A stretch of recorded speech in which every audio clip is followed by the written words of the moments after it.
Svetu liturgiju u crkvi Svetog Vasilija Ostroškog i Tvrdoškog u Svetiteljevom rodnom selu Mrkonjićima služio je umirovljeni vladika Atanasije i iguman manastira Zavala Vasilije sa sveštenstvom i monaštvom eparhije.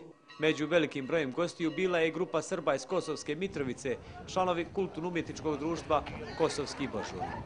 Mi dolazimo iz Kosovske Mitrovice, kulturno-umjetničko društvo Kosovski Božuri. Prvi put smo u Mrkonjićima. Danas na ovom prazniku slavimo i milo Svetom Vasiliju. I zaista nam je velika čast što smo na ovako svetom mestu. Po prvi put, inače dolazimo u Trebinje više puta. Prošle godine smo čak i organizovano svracali u manastir na Ostrogu. Tradicionalno organizujemo slavu Svetog Vasilija 12. maja na mjestu gdje se rodio svetitelj i na mjestu gdje je sagrađena crkva na njegovoj rodnoj kući. Poslije svete liturgije obavljen je obred lomljenja slavskog kolača, a potom su članovi više kulturno-umjetničkih društava iz Srbije i Republike Srpske priredili prigodan program.